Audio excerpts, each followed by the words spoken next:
Hey everyone, welcome to episode 17 of The Balanced Lens, where we examine faith, culture, and politics from a balanced perspective. I say balanced because we try to lay out the facts, not take any sides, and offer our opinions based on what we see best according to the facts that have been laid out. And we try to apply a biblical perspective on top of everything we've learned and what we observe in the news. And so the topic for today that we're continuing is studying American foreign policy. We're looking at an important document that every administration publishes. It's called the National Security Strategy of the United States. And we're looking at the document published by the Trump administration in 2025. And as we've gone through this document, we've seen the various frameworks as it applies to our principles, our priorities, what we want from other countries, and the expectations we've set for ourselves as a nation. And so today we're starting to examine the different regions that this document discusses. Important as we look at the world right now. If you're listening to this close to publication, we're in the middle of a war with Iran. It's 2026. But it's important to understand our foreign policy in the world and how this relates to our own security and our own interests. And so today we're delving into regions, beginning with the Western Hemisphere. So, Biju, can you tell us what that's all about? Yes, absolutely. So as the document starts diving into the regions, it's interesting how they kick it off in the introduction. It talks about how it's been customary for these documents to start talking about every single region in a very broad way. And so it just like such documents then slowly become bloated and unfocused. And so in order to focus and prioritize, the document says that it's going to intensely start choosing, acknowledging that not everything matters equally to everyone. So it says like this: the purpose of national security policy is the protection of the core national interest, and some priorities transcend regional confines. So now we'll dive into the Western Hemisphere. This is where I'm sure some of our listeners have heard the Trump corollary to the Monroe Doctrine, because it talks about how after there's been years of neglect of the Western Hemisphere, and this administration is planning to reassert and enforce the Monroe Doctrine, named after President Monroe over a century ago, to restore American preeminence in the Western Hemisphere and to protect our homeland and access to key geographies throughout the region. So it talks about how it wants to deny non-hemispheric competitors the ability to position forces or other threatening capabilities to our own or control strategically vital assets in our hemisphere. So think back to the Panama Canal and all the drama around that as a recent example to think back to. It talks about how doing so, meaning focusing on the Western Hemisphere, is actually consistent with American security interests. It talks about how there are going to be two subcategories within this section, how it's going to look at certain countries to enlist and certain countries to expand. The countries to enlist, the way when they talk about enlisting, they're talking about we will enlist established friends. And when it talks about expanding, it talks about we will expand by cultivating and strengthening new partners. And the idea throughout is helping to control migration, stop drug flows, strengthening stability in the region, and security not only on land but also in sea. So that's the introduction of the Western Hemisphere that the document talks about. Yeah, and to put this in perspective, what's interesting, many listeners say, well, this is not America first. Why would we want to protect the whole Western Hemisphere? Let me give you this analogy. If you're a good home in a bad neighborhood, your house will still be affected. Right now, we're a good country, relatively, in a hemisphere that's being literally invaded. And you need to think about this, right? You're in a neighborhood, going back to the home analogy, you put a fence up. That fence is good, but someone can still throw a bottle over. Someone can still get a ladder, climb your fence, rob your house. Someone can still slash your tires. And so it's important to look at your neighborhood. Here in American foreign policy, the document is saying our neighborhood, our Western Hemisphere, is important for us to manage, to control, and monitor for the best interests of America. And that's America first in the Western Hemisphere. Now, there's an interesting section here. It talks about expanding and cultivating new partners while bolstering our nation's appeal as a hemisphere's economic and security partner of choice. And it details this in a section called the Expand section of the Western Hemisphere. Some of the main ideas here talk about how non-hemisphere competitors have made major inroads into our hemisphere, both to disadvantage us economically in the present and in the ways they may harm us in the future. Talks about the United States preventing these countries from establishing security and prosperity within the borders of the Western Hemisphere. Now, what's interesting, it says that some foreign influence is hard to reverse because there are political alignments between Latin American countries where there's lower costs in other countries, where there's just simpler supply chains. And so, interestingly enough, many of these countries, which we'll talk about, have established strong economic relationships with countries like China and Russia. And so it talks about successfully protecting our hemisphere and establishing strong private sector relationships in other countries. You may not think of that as important to national security, but our economic security is also rooted in how we establish ourselves in other countries and how other countries can rely on the United States for their own supply chains. So, important tangent there to think about as you're processing what national security means. So, next, we're looking at the section of the document that talks about enlisting and expanding our influence with our partners. What exactly does this section say? So, endless, like I mentioned before, it's talking about enlisting established friends. And so what it talks about is like the American policy should focus on enlisting regional champions that can help create tolerable stability in the region. But it also cautions we must not overlook governments with different outlooks with whom we nonetheless share interests and who wants to work with us. So this is a pragmatic approach that this administration is taking, where it's talking about enlisting it while also being careful not to write off countries just because they don't believe in the same principles that we do.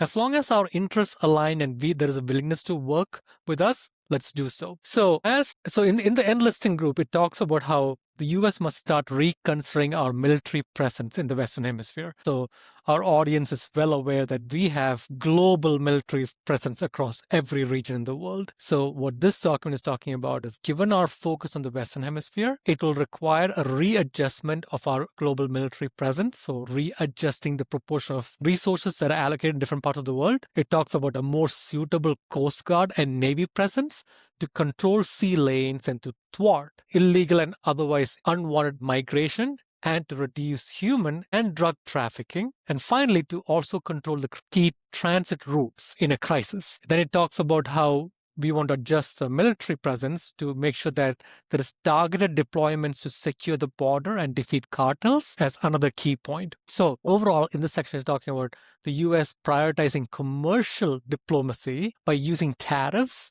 and reciprocal trade agreements as powerful tools. So, and it talks about how the goal is for the partner nations, the people who are working with us, to build up their own domestic economies, while an economically stronger and more sophisticated Western Hemisphere becomes increasingly attractive market for American commerce and investment. So we just want to lift up the nations in the Western Hemisphere so we can have a better partnership commercially with them and everybody lift up together. Then finally, it talks about how strengthening the critical supply chains in the Western Hemisphere reduces our dependencies across the world farther away, and it increases our economic resilience. And even as, it finally wraps it up by saying, even as we prioritize commercial diplomacy, we will work to strengthen our security partnerships, from weapon sales to intelligence sharing to joint exercises. So it's a pretty broad partnership that this document talks about within the Western Hemisphere. Yeah, and I think it's important to break down the presence of China, Russia, and Iran in the Western Hemisphere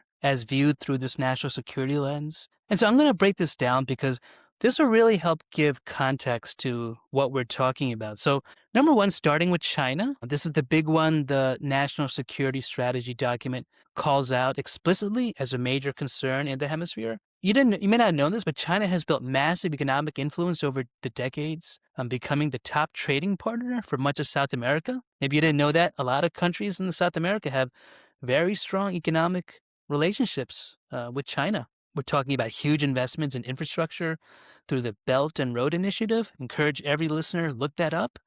That's ports, that's roads, that's energy projects, that's mining, especially lithium, copper, and gold, and even digital tech. More than 20 countries in Latin America and the Caribbean have signed on to these BRI projects. In late 2025, China released its third official policy paper on Latin America and the Caribbean, pushing for deeper ties in trade, investment, tech, and even security cooperation, while insisting on the One China principle and opposing what they call U.S. bullying or decoupling efforts. Now, that's crazy. Think about that. China has a paper.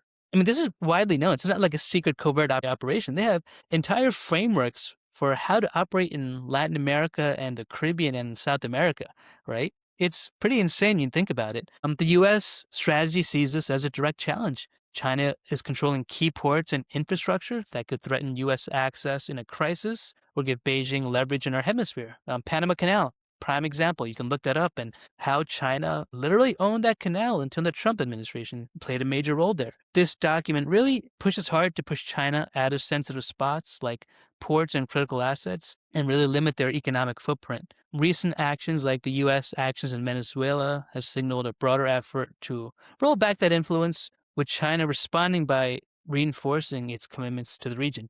Now, that's just China, right? Then there's Russia. The presence is more military and opportunistic, focused on a few key allies rather than broad economic dominance. Nevertheless, still scary. Russia has long used countries like Venezuela and Nicaragua as footholds to really project power close to the U.S. Arms sales, military advisors, joint exercises, even temporary deployments of ships or aircraft. Many people even believe, and I don't know if this is true, but that Russia has nuclear submarines off the coast of Cuba. You can look that up. I don't know if that's a conspiracy theory or not, but not too hard to believe. In Venezuela, Russia supplied billions in weapons. That's fighters, tanks, air defenses, and supported the Maduro regime against U.S. pressure. Nicaragua also has become a sort of military enclave for Moscow, allowing Russian troops, Russian ships and planes in for training or anti-drug operations, plus a satellite station that's raised espionage concerns. So there's a whole Russian satellite station called GLONASS, GLONASS in Nicaragua,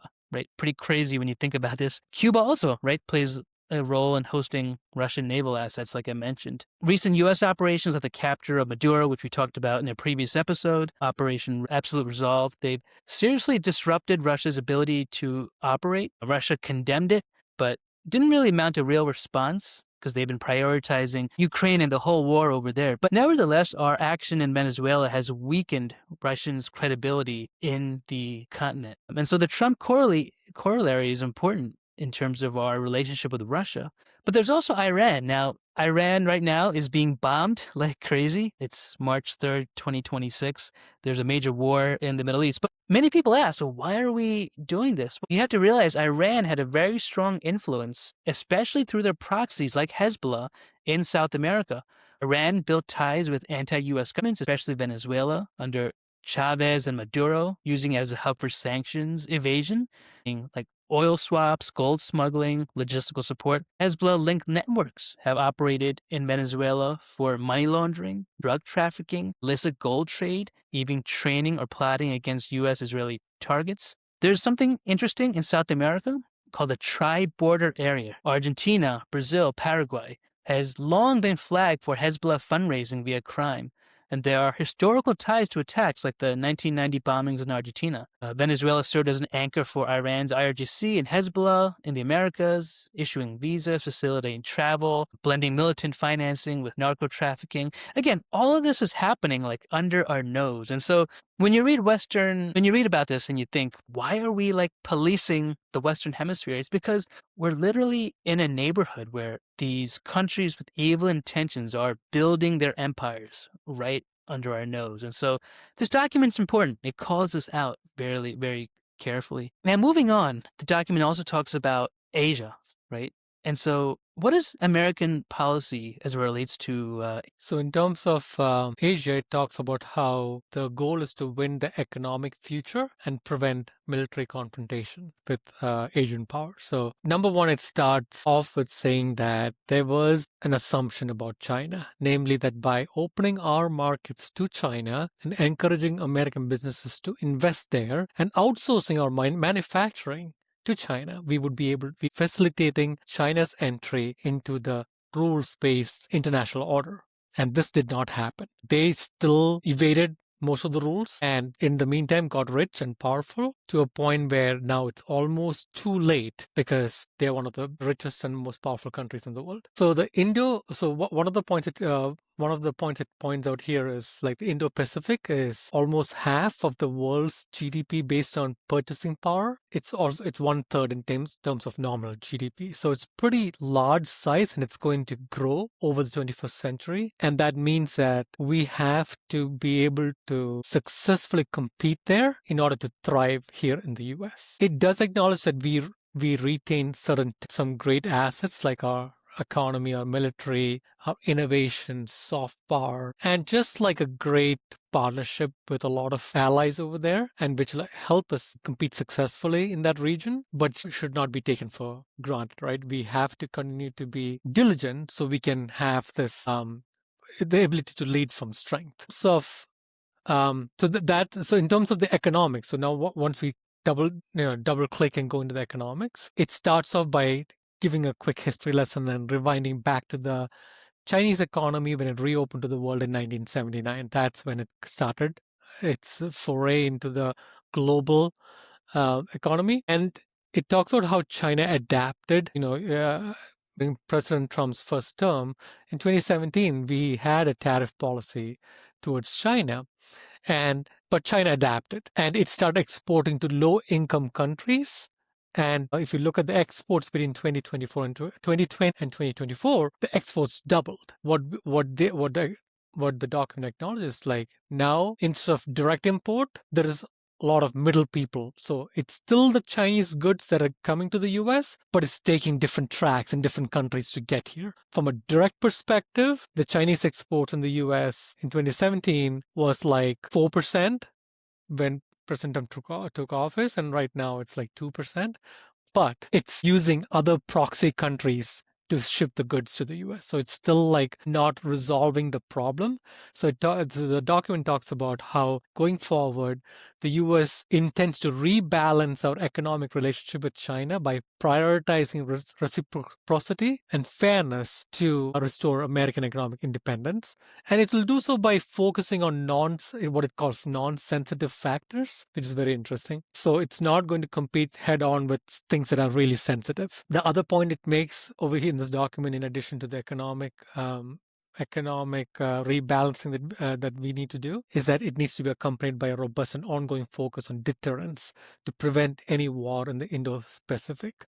So it does talk about that. And to accomplish these goals that we have set for ourselves, it talks about how we need to first and foremost defend our own economy and people from harm by making sure that, number one, we are ending predatory state-directed subsidies that we do, any unfair trading practices, job destruction via deindustrialization, which we know was a big problem and a grave error. It talks about how we have to end intellectual property theft, threats against our supply chain, and exports of fentanyl precursors that is continuing to fuel our opioid epidemic, and any foreign influence, right? Influence operations, propaganda, anything that like undermines our economy and our people and our culture. Second, it talks about how the US must work with its treaty allies and partners. So it talks about how the US is like 30 trillion economy. We have $30 trillion economy. And then I believe the EU adds another 35 trillion or so.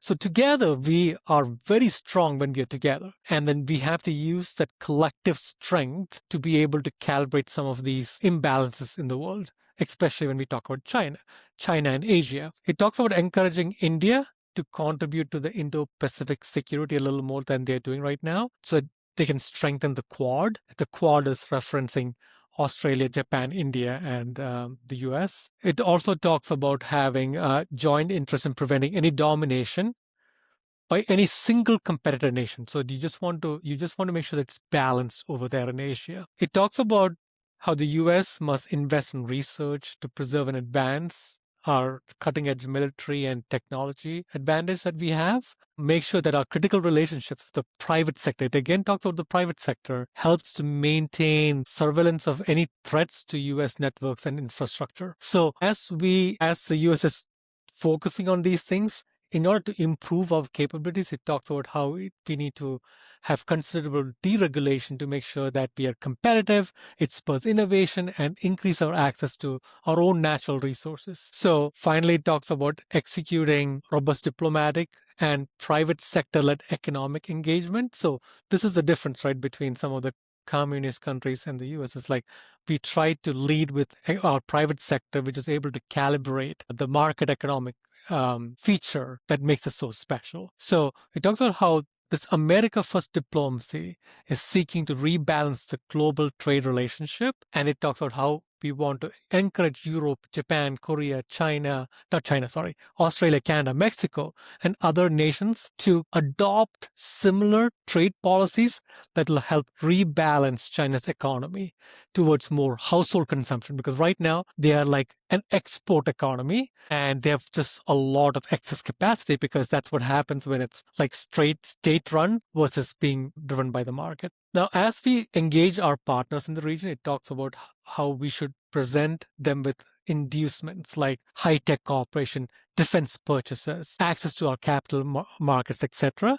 It gives an example of how President Trump, visited the Middle East and made different deals with different countries, and there was more investment and more partnership flowing, and we want similar partners to be built in Asia. It talks finally about some of as we wrap it up, it talks about how we have the deepest and the most efficient capital markets. We can help these low-income countries develop their own capital markets, bind their currencies more closely to the dollar, which also helps the dollar's future as the world's reserve currency. And it finally gives a stamp of acknowledgement that our system of government and dynamic free market economy is one of our greatest advantages. But we cannot assume that it will just prevail by default. That's why we need to have a security strategy that is and it's targeted in terms of what it's trying to accomplish. Yeah, fascinating breakdown. And it's interesting to understand how Beijing, China, has rolled out unfair or unequal economic policies aimed straight at the United States, both directly on our soil and our companies, and indirectly, like through the rest of the world. It's really a fascinating study. And if you read the U.S., there's a document called the U.S. Trade Representative Report. They have a section 301, where they investigated so much of this exploitation, and they've really identified 4 main ways that China has exploited the U.S. economy. So I just want to talk through these really quickly. Number 1, they talk about this concept of forced technology transfer. Now, you may not know what this is, but let me give you an example. For years, if an American company wanted to build a factory in China or even sell there, Beijing or someone basically said, hey, hand over all your tech secrets or no deal. Now, that's pretty crazy. So they'd force these joint ventures with Chinese state-owned partners using licensing rules or drug out administrative approvals until U.S. firms, coughed up blueprints, patents, or know-how. And so this report, Section 301, investigated and called this out explicitly, calling China an unfair technology transfer regime. Even after the 2020 Phase 1 deal where China promised to stop it, U.S. companies have still been reporting informal pressure through regulators and local officials. The result? Obvious American innovation gets handed over on a silver platter. Suddenly, Chinese companies are producing all these knockoffs cheaper than we can make the originals, and they're flooding Amazon, right? And they somehow end up in your house. That's number 1. Secondly, there's this issue of intellectual property theft and cyber espionage. This has been called one of the largest transfers of wealth in human history. Chinese state actors and companies, they sometimes work together to hack into U.S. networks to steal trade secrets. Think everything from jet engine designs to pharma formulas to semiconductor tech. This trade report still flags weak enforcement of trade secrets, online piracy, and bad faith trademark registrations. Now, here's the catch. You would think, well, shouldn't they go to jail? Shouldn't something happen? Well, this is the international realm of law. Criminal penalties are too low. Government officials sometimes leak confidential business information and no one knows about it. So U.S. companies lose hundreds of billions annually. And so this document ties all of this directly to national security. China isn't just competing, it's cheating to leapfrog us in critical tech. Thirdly, Now, you may not know about this, but there's massive subsidies and overcapacity. This is what the document referred to often. But China's government pours money, like trillions, into state-owned enterprises and national champions, quote unquote, in steel, solar panels, electric vehicles, shipbuilding, all kinds of industries. And they flood global markets, including ours, with cheap stuff that's subsidized by their own government, driving American factories out of business. The latest USTR report from China's maritime logistics and shipbuilding sectors, it's brutal. It says Beijing's policies let Chinese shipyards go from 5% of global shipbuilding in 1999 to over 50% today. Think about that. 5% of shipbuilding 25 years ago to 50% of shipbuilding today, while U.S. shipyards still are struggling. Same story with EVs and batteries. Section 301 talks about how tariffs just got hiked because of all this. And so this isn't free market competition. It's really Beijing picking their own winners, distorting prices and dumping the excess all over the world, especially America, to drive our factories out of business. Fourthly, really quickly, there's market access barriers and real discriminatory rules. China keeps whole sectors off limits or stacked against foreigners. Data localization laws, unique technical standards, investment restrictions. American firms always get the short end, while Chinese companies get the red carpet treatment here in America. There are Chinese companies buying farmland and housing developments and tech companies. And so this is something we need to explore in terms of our national security strategy. And obviously, indirectly, we've talked about this before. Encourage everyone, look up the Chinese Belt Road Initiative, China's desire to expand into ports and infrastructure and power plants in Latin America and the Caribbean, often tying all this to Chinese contractors. So these are things that really affect us indirectly. Another thing you may have heard, and I'll close with this for this section, but currency manipulation, right? Currency affects how we do trade. The Treasury's latest 2026 report didn't label China a manipulator this time, but it flagged its lack of transparency on exchange rates and put it on the monitoring list, whatever that means.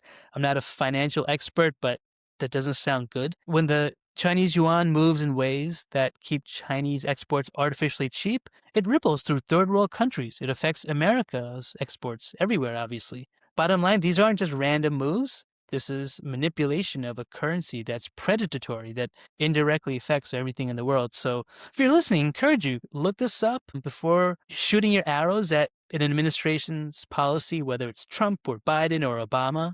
These are things happening under our nose. But to conclude, there's an important aspect of Asian involvement in the Western Hemisphere, and this involves not just Venezuela and South America, but if we shift this to the other side of the world, we talk about military threats on the other side of the world that will also affect how the U.S. dominates and keeps our own interests ahead of our competitors. And so one of those issues is Taiwan. Taiwan is dominant in the semiconductor production, mostly because Taiwan provides direct access to the second island, China, and splits Northeast and Southeast Asia into two distinct areas. Global shipping is a priority in this area. 1/3 of global shipping passes annually through the South China Sea. This has major implications for the U.S. economy. And so Taiwan's not only important because of their semiconductor industry, but their access to the South China Sea. And so the preservation of Taiwan is important to U.S. national interests, especially because of global shipping,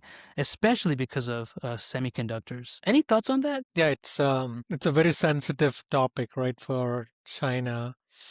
And it's a balancing act that we've been playing for a while. And I don't know what a lot of people are worried that this administration does not take that as seriously. They're almost too pragmatic, because if you think about it, right, like what is it that anyone can really do if China takes over Taiwan? Like what exactly, like as it is, I don't think Europe has the appetite to do much. Like even with the war that is going on right now with Iran, they are taking a very hands-off approach, even though they were very critical of Iran's ambitions to get nuclear weapons and all the ballistic missiles they're gathering. It's just interesting, like how in this particular question of Taiwan, obviously we are more worried that even more critical materials are going to be under the control of the CCP, which gives them even more leverage over the US and the West in general. So this is something that everybody needs to care about, and the US is trying to project power, and especially with our alliances in the first island countries, we can go into detail at some other time. We have been very closely allied with them and giving them the weapons and everything they need just to make sure that China doesn't get tempted to overpower them. So I think the Taiwan question is very sensitive, and there are rumors that 2027 is the year when China is going to take over Taiwan. Now, I'll just give you a quick tangential counter to that. There were a lot of Chinese weapons that were being used and systems that were being used by Pakistan in the India-Pakistan skirmish that happened last year.